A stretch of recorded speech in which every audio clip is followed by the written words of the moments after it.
Hello, and welcome back to yet another episode of Student of the Gun Radio. Thank you once again for joining us. And no, the anti-gun hoplophobes and hippies of the world have not figured out a way yet to shut us down, so we're going to keep right on doing this. Thank you, and thank you out there in the studio audience for all the support that you gave us after our last episode last week, Emergency Alert. A lot of you guys wrote us emails and sent us letters. Many of you shared it, and we certainly do appreciate that. And Jared, I wanted to I should thank him for making that episode, Emergency Alert. I want to thank you guys for making that episode the #1 episode in iTunes Outdoors category during last week. So thank you very much, and we'd only like to have more of that. So tell your friends, tell your neighbors, tell your enemies. It'll annoy them. Jared, how's it going on the other side of the glass? It's going well over here. I can see the sound waves, so that means we're actually recording. That's always a good thing. Let's take a moment to acknowledge our sponsors and also to thank you guys. A lot of you out there in the audience have sent us notes during the last couple of weeks telling us that you have indeed used the promo codes that we've been offering you. And, hey, that's why they're there. Use them. The Brownells promo code for this month is GTF, Golf, Tango, Foxtrot. And when you check out, you put the GTF in there, and you'll get a $10 gift card with any order of $50 or more at brownells.com. And also, we want to, I'll go ahead and wait because I want to get into this one. This is before we get too far into it, and thanks to Colt, the makers of the LE901.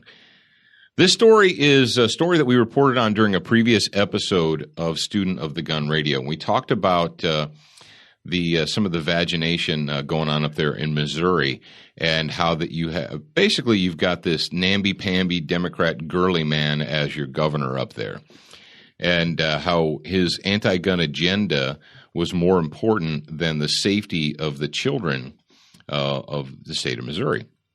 Because overwhelmingly, the House and the Senate up there passed a law allowing teachers to get trained, and after they're trained, that they could carry concealed to protect the children at the schools. And Jay Nixon, the namby-pamby girly man up there, the mealy-mouthed political opportunist that he is, and we saw that during the whole Ferguson debacle.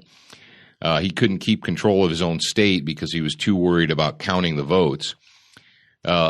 He vetoed that bill. Well, we got a story right here from news.stlpublicradio.org, that'd be St. Louis. Legislature expands gun rights with override of Nixon's veto. Whoa. So it looks like you guys up there in Missouri have some very serious senators and congressmen, and they've decided to stand up against this namby-pamby politician, mealy-mouthed Jay Nixon. And the opening paragraph says, Missouri residents who have concealed carry permits will be able to openly carry their firearms anywhere in the state as a result of the General Assembly's decision to override Jay Nixon's veto of a broad gun rights bill. The bill prevents municipalities from barring people from openly carrying firearms, lowers the minimum age to 19 for a concealed carry permit in the state. That is a big deal, and allows school districts to arm teachers. Police officers will also be barred from disarming people unless they are under arrest. You mean they can't just take your gun because they don't like peasants having guns? That's crazy. It said the Missouri House voted 117 to 39 in favor of the override with little debate Thursday morning. Well, this is excellent. But I do want to mention one thing, or to talk about a topic. It says Missouri residents who have concealed carry permits will be able to openly carry. Stop. Jared, why would you want to go through all the process of getting a concealed carry permit so you can open carry? I don't know. I don't know either. And that's part of the story there, where I think we're kind of off the rails as a gun culture. And that's going to lead us into basically the topic of this particular episode of Student of the Gun Radio. That's open carry versus concealed carry and changing the language. We need to change the language, and this is what I mean by that. Right now in the gun culture, forget about the ninnies and the hoplophobes and the people that are afraid of guns and you shouldn't have guns and only the government should have. Forget about those people. Let's talk about us. Let's talk about the choir. Let's talk about people who should be on the same side. And for the last year or two or so, we've had this ongoing debate where concealed carry people, they think that these open carry guys are stupid, and quite frankly, some of them have acted in, quite asinine manners. They've acted the fool, and we've said it before. Walking into a Starbucks with an SKS strapped over your back is stupid. There's no point in it. It's grandstanding. You're like, no, it's not. It's trying to make people aware of the. No, it's grandstanding. Are you have that SKS because you think you may need it to shoot people or to stop, a bad guy, or is it a defensive tool? Or is it there because you're trying to make a statement? Well, between the open carry and I know what you guys open carry guys are doing, or at least the people that aren't just grandstanding and looking for their 15 minutes of fame. The open carry movement is all about you should be able to carry a gun wherever you want, whenever you want, without government permission, right? You shouldn't have to hide it. You shouldn't have to get a permission slip, and I'm down with that. But here's the problem: is right now we're tripped up over our own language, and I think if we just make one slight change in the language, in the argument, that it can bring everybody together. Even James Yeager, right? Right, Jared? Yeah.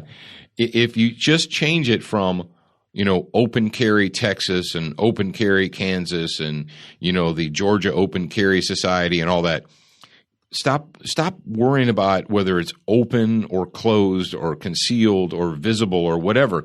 We're getting tripped up. We've allowed ourselves to waste energy arguing with each other. We really shouldn't be doing that right now. We shouldn't be wasting energy arguing with each other.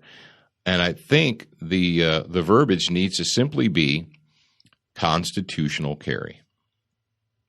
If I was part of the Texas open carry movement or open carry Texas or whatever they call themselves, if I was part of that movement, I would sit down at our next meeting and say, here's the deal. We need to change the name.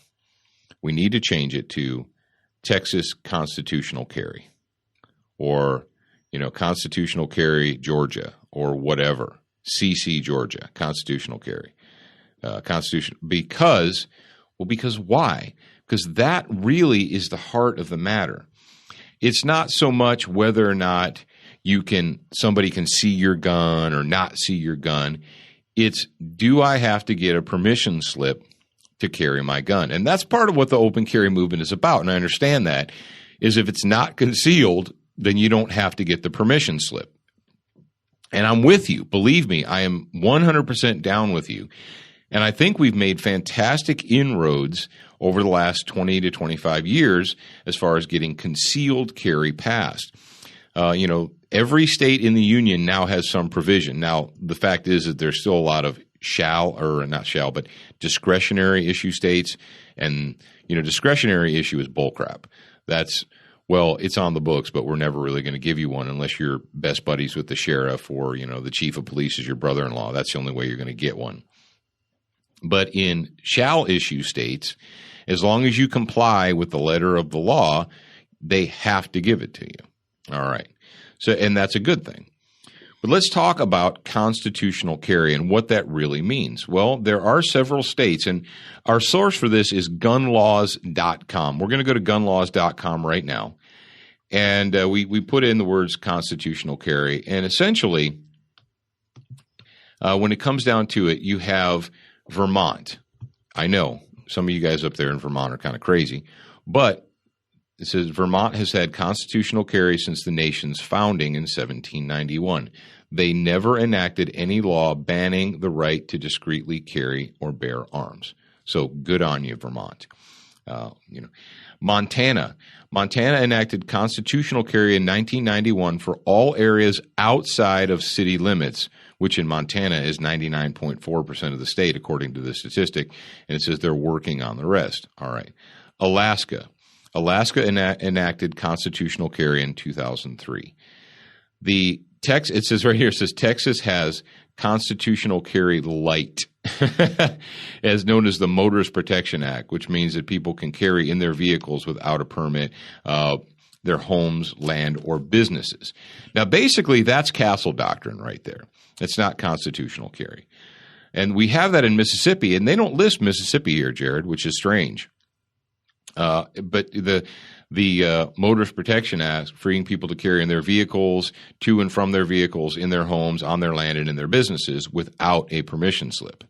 That's exactly what we have here, right? I mean, I'm pretty sure it is. Arizona got full constitutional carry in 2010, and the skies have not fallen despite the fears to the contrary. Wyoming enacted constitutional carry for residents in 2011. So there you have it. There's the current list of, I think they threw Texas in there just to make people happy. But, that is really, if we want to get together as a gun culture, that's where we need to go. That's what we need to quit fighting each other over, tactics this and tactics that and, blah, blah, blah. No. We need to actually get together and say, can the concealed carry people, can you get behind a constitutional carry movement? Would you not rather your state went constitutional carry? Because if they do, that means every 4 years you don't need to go back down to the DMV and give them another $80 or $70 or $50 or whatever it is in your state. And, and let's face it. A lot of this the concealed carry stuff is revenue generator. Like here in Mississippi, they came up with this enhanced concealed carry permit that gives you, allows you to carry in a couple of extra places, but you have to pay for the privilege. It's not free. So it's, a lot of people down here have essentially called it out as a revenue generator. But in Mississippi, they do have open carry or semi-constitutional carry, I guess you could call it, and they have a very strong castle doctrine, meaning you can have a loaded and ready firearm inside your vehicle, inside your house, inside your place of business, like Student of the Gun University, on your land and your property. You can carry it open anywhere you want without permission from the government. The only time you have to have permission is if you are outside of all those other things and you want to have it covered up or carried, then you have to have one. But in Mississippi, for a regular concealed carry permit, they don't have a state-mandated course. And I know a lot of you people just pooped in your pants a little bit. You're like, what? They don't have a state-mandated training course for regular? No. That's what constitutional carry is. In Arizona and in Alaska and so forth, you don't have to go through a state-approved course in order to exercise your constitutional rights, which is the whole point of it.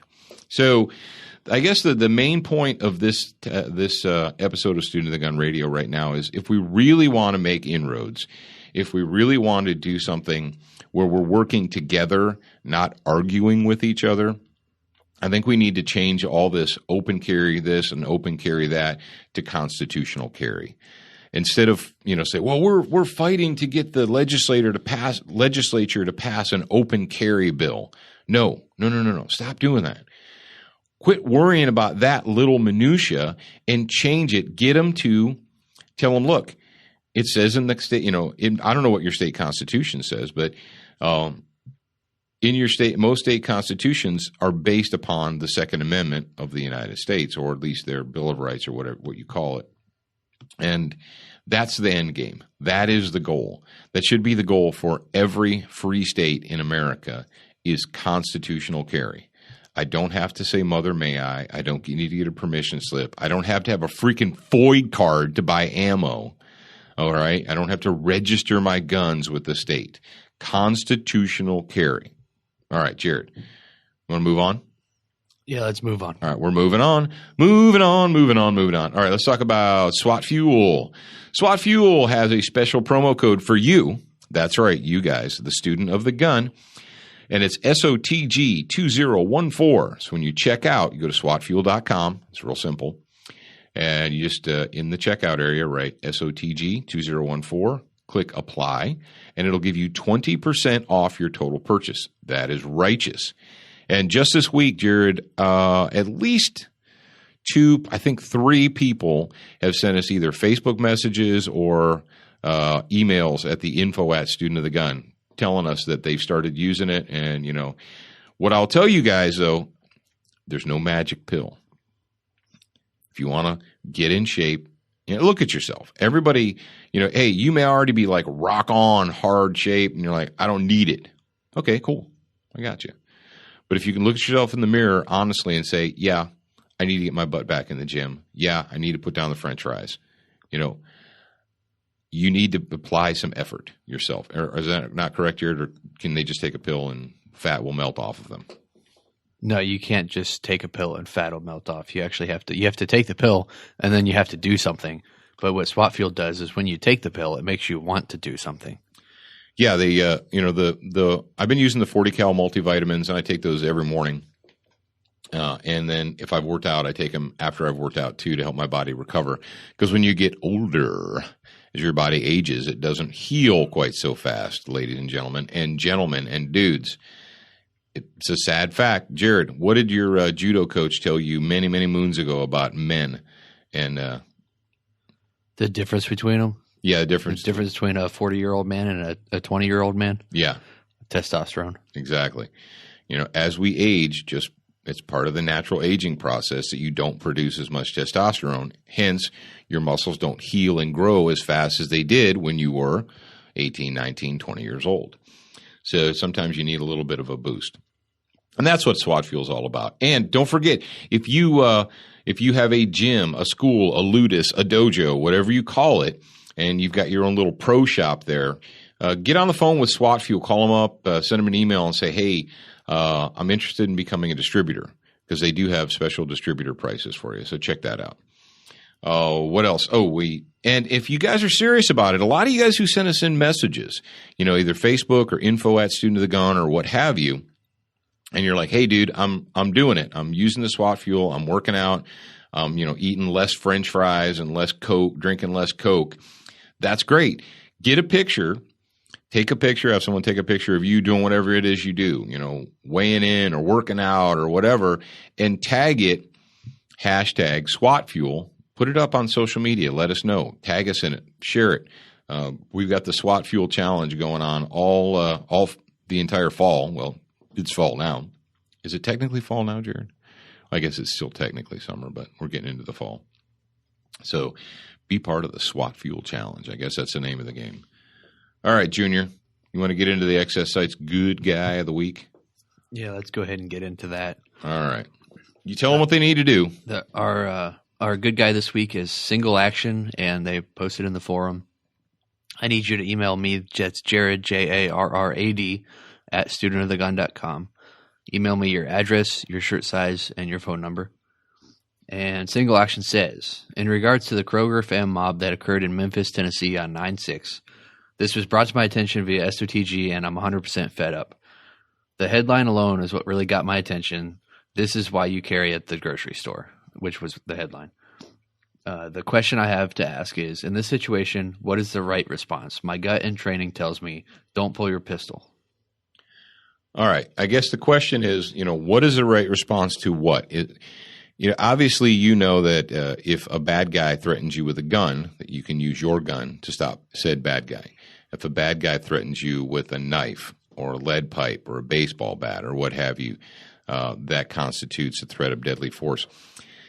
If you're not sure what you should do, if you've never been through, this is the difference, Jared, very much so between owning a gun and having training with a gun. And a lot of people out there, they go out and they buy guns and they put them in their front pocket, or they buy a holster and they start wearing their gun and they think, okay, well, I'm good. I own a gun and it has ammunition inside of it. So Go team. I know what to do. I've seen enough movies. I talked to the guy at the counter at the gun shop, and I know when I should and how I should. Well, everything's not so clear cut. You know, people I was just talking to a good buddy of mine yesterday on the phone, and it was Shane. I was talking to Shane on the phone, and he said that, you know, everybody has this image of the bad guy, you know, the bad guy that when you're out concealed carrying, and what this bad guy is going to look like when he appears. You know, he's going to look like the typical Hollywood or television bad guy. You know, he's either going to, you know, look like a biker, and he's going to have all kind of, you know, a rough face and long hair and be all nasty, or they have this image of the you know, 1940s or 50s Hollywood burglar, you know, with the skull cap and the little black mask and the 5 o'clock shadow, and you know, that's the guy that jumps out of the alley and with a switchblade and says, "Give me all your money." They think that guy. That's the guy they're preparing themselves in their mind for. But they never think 3 16-year-old punks jumping them and stomping on their head. They never think that. They don't, and they're like, "Well, their hands are empty, so I can't use my gun." Folks, I mean, I don't know. Do we have enough? We really don't have enough time in the radio show to go through the entire justifiable use of force and justifiable use of deadly force lesson plan. But I can tell you this. 2 people can do deadly force to 1 person, even though their hands are empty. A young, strong, you know, adult, not 17, 18 years old, can do deadly force damage to someone who is not as strong, not as young, not as old, or what have you, as them. And you know, it's kind of I can't tell you when you're going to need to use your gun. I can't tell you that you should in this situation and you shouldn't in that situation, because every situation is going to be different. It's going to be fluid, but they're going to have every situation has certain aspects to it. And what you need to be able to do as a good guy, because we can't just shoot people that bother us or annoy us or that scare us. We have to know that we're doing it right. Is you have to take the time, you need to get the education, and you need to ensure that you're doing it right each and every time. From my standpoint on this, I think that specific situation, pepper spray probably would have solved the problem, because you could get many people with that. If you'd have started that way. Yeah, if you would have started it. If you start it with the pepper spray. If you wait until you've been punched in the head and are now on your back, and there's 3, 4, 5 bad guys, if you wait until you're punched in the face, knocked to the ground, and these guys are stomping on you, that's not the time to like, oh, I need to get my pepper spray out now. Well, correct me if I'm wrong, but I personally believe that if you let somebody get close enough to punch you and you don't know that they're there, then that's 100% your fault. Well, not necessarily. I can't think of an instance that. Hang on, you're in a grocery store. You pass shoulder to shoulder people every day. You're at the W Mart. People walk by you and you pass them shoulder to shoulder every day. They're close enough to punch you. Well, that doesn't count. How does that not count? I meant somebody with ill intent. Oh, well, because you can tell, like, if you pay attention to people. I don't know. Well, I know what Jared's saying. All right, you're walking. There's an exception to everything, but you're walking from your car. You pull into the Kroger parking lot. You get out. You're walking towards your car, and all of a sudden you're surrounded by 3, 4, 5, 10 people. And let me tell you what, if you get out of your car and you take 3 steps and you look around and now you're surrounded by people, they're not doing that to sing for He's a Jolly Good Fellow. You're about to get hurt bad. You better do something. Well, they were actually being vocal. And it was not. Oh, yeah. The good kind of It was vocal. very, very obvious that they were going to hurt this individual. But the whole, they're like, oh, well, they're okay. Oh, they're okay? Really? After getting pummeled, knocked to the ground, and we all watched the video and kicked and stomped in the head. Tell me how many times you want to lay on the concrete sidewalk and let someone kick you in the face. How many times you want to do that before you get really excited about it? Can I come to Shannon and all you other anti-gun ninnies? Can I come to your place of business, punch you in the head, knock you to the ground, and kick you in the stomach, and it'll be okay because I didn't use a gun? Is that all right? Let's be honest here. Does Shannon really have a place of business? Well, I don't know. The kitchen, maybe. Yeah, the kitchen. All right. But if you've taken training, and our guy here, Single Action, says, he goes, my gut and my training tells me don't pull your pistol.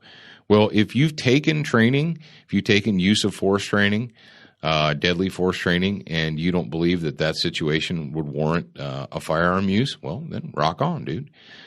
You can only answer to yourself when it comes to that. But you do need to consider it, and you need to think about it, and you need to actually take the time to think about it before that time happens.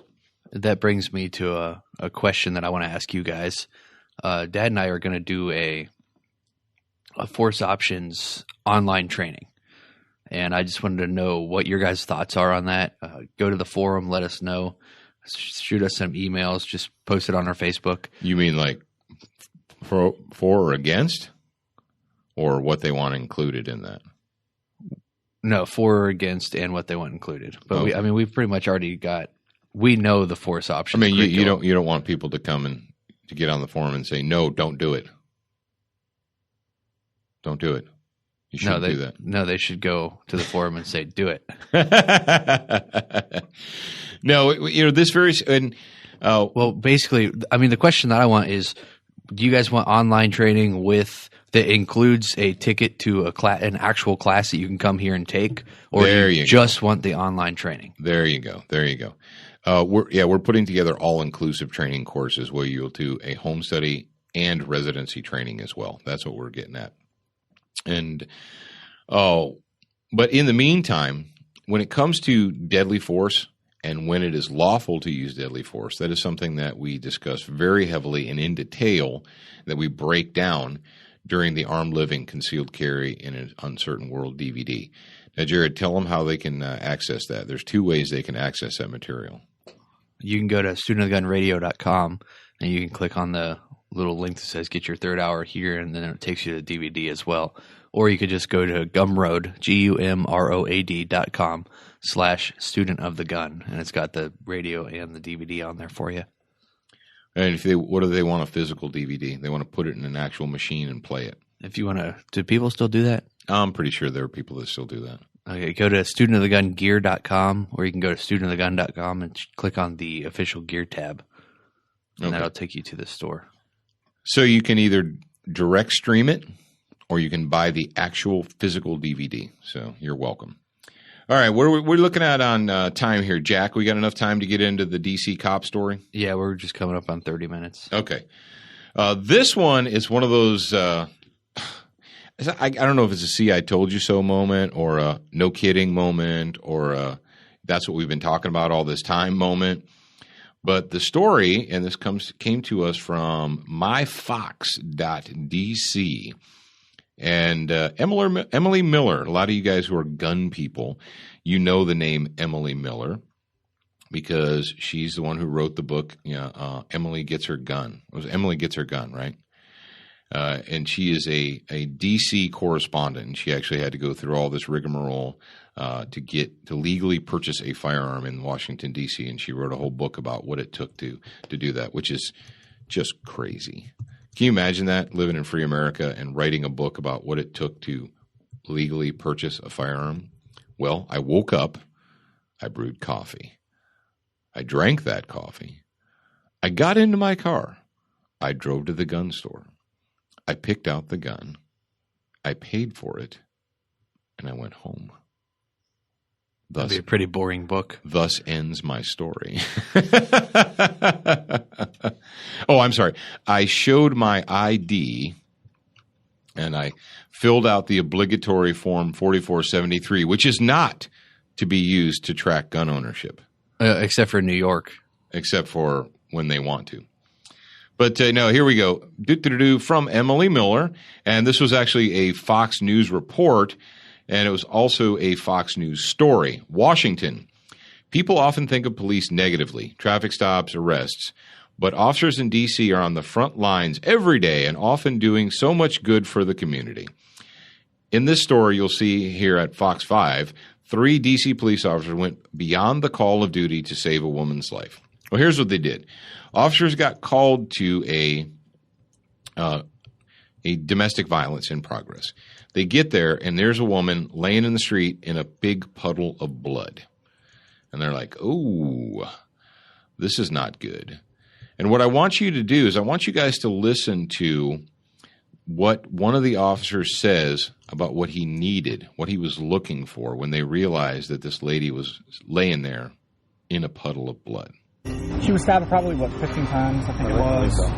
Multiple stab wounds. That's when I came across the radio and I told the dispatcher that, hey, you need to step up the board because I think she's hitting an artery and she's not doing too good. It's a good, 3 or 4 foot pool of blood around, especially around her lower extremities.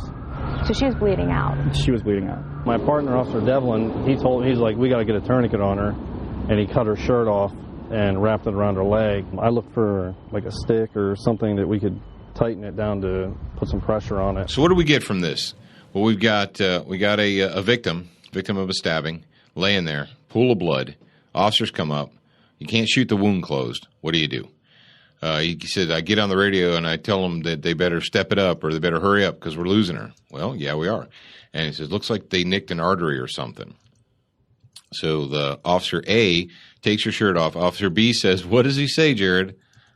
I looked for a stick or something. I looked for a stick or something, and I couldn't find one. So what's the next step? Well, the next step is they try and use shirt material. They look for a stick or something to create what we know is called a windlass. They can't find it. So a bystander is there, and the officer reaches up and tells the dude, he goes, give me your belt. So he takes his belt off, and the one cop loops the belt over and just basically pulls it back through itself and uses physical muscular pressure to pull down as tight as he can. The other cop says that he elevated the leg, and they stabilized her, and they allowed the ambulance to get there. And it gave time for the ambulance to get there. They get there, they load her up and take her away. And the firemen tell them that if you wouldn't have done what you did, she would have died. So go team. And one of the funny coincidences or irony, I don't know if it's irony, but is that the officer who initiated the cutting the T-shirt off and so forth had just gone through traumatic gunshot wound training or how to deal with a gunshot wound training the day before this happened. So he had the training. Good, go team. He was 50% there, but he didn't have the gear. And now, the follow-up to this story is they talk about the spokesman for D.C. Police says that they are going to look into issuing tourniquets to all street officers now. They haven't done it yet, but they're gonna get right on it. And so we say go team, but the silly if you're sitting out there and you're listening to this, you're like, well, that's good. They used an improvised tourniquet and so forth, and it worked out well. And lucky for this lady, it did work out well because, they're looking for a stick or something. Why is it that we keep doing this to ourselves, folks? Why do we keep we know that in a life-threatening emergency that we may have to use a tourniquet. We're down with that. Like, okay. Oh, and by the way, the victim, this happened 2 weeks ago, and the victim did not lose her leg. Believe it or not, I know you're like that can't possibly be. Well, he used a tourniquet, so obviously it fell off. They have to cut the leg off the moment the tourniquet is applied. No, that's not how it works, folks. But I watched Lonesome Dove. If you put a tourniquet on, they're going to lose that leg.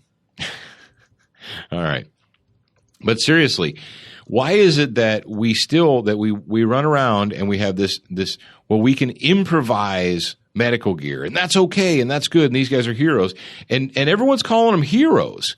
But Jared, I thought that if you recommended the use of a tourniquet, that was dangerous and reckless behavior, and you should just leave that to the professionals.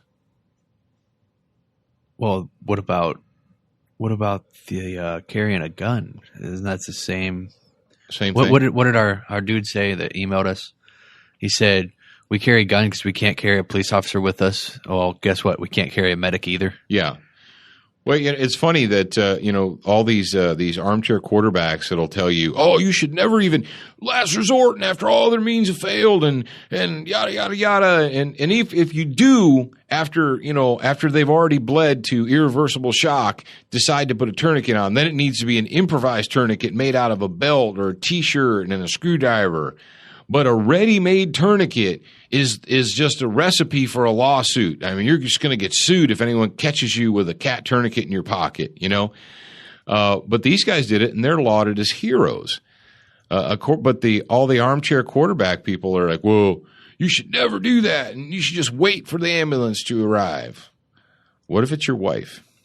What if it's your husband? What if it's your child? Just going to kneel down next to them and hold their hand and say, I can't do anything for you. You have to wait till the ambulance arrives. I know you're bleeding to death, but I don't want to get sued. What? Tell me. Oh, am I hurting people's feelings, Jared? Well, we've got plenty of Band-Aids. We'll send you some. Yeah, we got some big giant Band-Aids we'll send you. And I strangely enough, Jared, there's still some people out there that believe that I'm supposed to be the enabler that tells them what they want to hear, not what they need to hear. We actually got an email in the inbox. Somebody was all offended, and they still think that I'm supposed to. Folks, I'm not here to enable you. If you're making bad choices, silly choices based upon emotion, not on reality or not upon fact, I'm not going to enable you by telling you that everything is okay and that choice is right. Sorry, that's not why I'm here. I'm not here to talk about 22 Plinkin. We're here to talk about serious issues. And you know what? Once we get the country back on track and everything is going smoothly, then we can talk about Plinkin and playing and games and your favorite color of 1911 grips or what have you. But until then, we've got some serious work to do, and that's what we're here to do. We're here to do the serious stuff. All right, Jared, let's talk about speaking of serious stuff. What I'm gonna got a confession for you guys out there. I actually had to pause while Jared rewound the tape because I said a word that's not family friendly, but during the subscriber hour, during the third hour, the bonus hour, I can say, oh, did you just hit me because of the third hour thing? Yeah, no third hour. I said it's lots bonus. of stuff. What if it's 4? It could be 4. I said all right, or 5. Shut up. During the subscriber hour. During the subscriber hour, I can say things that aren't quite so family friendly. I can break the family friendly rating during the third hour, and I feel pretty positive that during this week's third hour, or bonus hour, or subscriber hour, or whatever Jared wants me to call it today, during the bonus hour, we are absolutely positively going to break the family friendly rating. We've got a clip. Well, last week we had the actual audio from the Kroger stomping, the Kroger wilding, and the woman holding the we didn't censor what she said because it was that. And this week we've got yet another cell phone video that is most certainly rated R, that we can't pull the clip and we can't use it during the iTunes Stitcher public broadcast. But we can put it in the third hour, so that's what we're going to do. And if you want to be part of the third hour, it's very super simple. All you have to do is go to studentofthegunradio.com. It says bonus hour. You click there, you follow the links, and bam, you sign up and you're good to go. Also, in addition to that, we want to remind you guys out there listening to the public broadcast hour that if you have a personal question for Jared, a personal question for me, go ahead, go to forums.studentofthegun.com, and there is a thread that is entitled Get to Know Paul and Jared Better. Right, Jared? Or personally, or on a personal level or something. On a personal level, On a personal level, yeah. And you can put any question you want in there. And what we will do during the subscriber hour, we will answer those questions. So if you want to ask us a personal question, we'll go a little bit, kind of like Open Line Friday. We don't have to talk specifically about guns. We can talk about anything you want. And we'll answer that during the subscriber hour. Don't forget about Student of the Gun television every Monday night. Dish Network Channel 266. That's 9 o'clock Eastern. But if you can't watch it because you don't have Dish Network, you can watch it because you can go to studentofthegun.com. You can watch it right there. Or, Jared, they want to know about TV Gone Wild and how they can do that. Hold on, let me pull up the exact instructions, and then I'll give you the correct instructions the first time. Yes, we're branching out. We're branching out Student of the Gun TV into the Roku app and the Apple TV app and the Chromecast app. So all of you guys out there with smart TVs, all you guys that are like, look, dude, I don't pay for cable. I don't pay for satellite. I've got internet coming into my house, and that's how I watch my TV. I got you. We're down with you. A lot of you Netflix-type people and Roku-type people, and that is why we're doing it. We actually partnered with Wilderness TV or TV Gone Wild to allow you to watch that. And now, don't forget the Hunt Channel, which is where we are on Dish Network. The Hunt Channel just launched a Roku app, and you can watch us via the Hunt Channel's Roku app as well. Or, speaking of apps, and I probably need to stop saying the APP word because it's going to get redundant, but you can and you should download the Student of the Gun mobile app for your Android, your iPhone, and all that good stuff. How you doing over there, Jared? We just about there? Yes? He's nodding his head. He's just about there. He's reading, and I can see the smoke coming out of his ears from underneath his super cool radio producer headphones. So don't forget about that. Also, we've got Brownells. I want to thank Brownells. We want to thank SWAT Fuel. We want to thank Colt. And we want to thank Excess Sights, the fastest sights in any light. Okay, the TV Gone Wild Wilderness TV app on Roku. You can go to wherever you add the app on Roku, which is roku.com/ad. And then you enter the code WM6BC. So Whiskey Mike 6. When I said M, Bravo it made Charlie. Yeah, Bravo Charlie. When I said M, it made me think of Archer, and I was going to say M is in Mancy. Okay. No, really? They've got a separate standalone Roku app. That one takes you to the Film On app, and they've got a separate app called it's TV Gone Wild, and that's the code. TV Gone Wild is the code specifically for their app. TV Gone Wild on Roku. All right, gotcha. All right, ladies and gentlemen, those are your marching orders for part 1 of Student of the Gun Radio this week. We certainly appreciate you stopping by and joining us. And we're going to take a short break, and we're going to be back with part 2. Part 2 teaser. Part 2 teaser, we're going to talk about Canadian tyranny and takeoff. We got a vagination report for you guys. You're not going to want to miss that one. And it has to do with a piece of gear that you might use to keep rain off of yourself. And we got a Go Team moment. We got, a Go Team moment that is really not going to make Shannon happy, but that's okay because we're not here to make Shannon happy. So make sure you tune in almost immediately for part 2 of Student of the Gun Radio. Remember, you are a beginner once, but you're a student for life.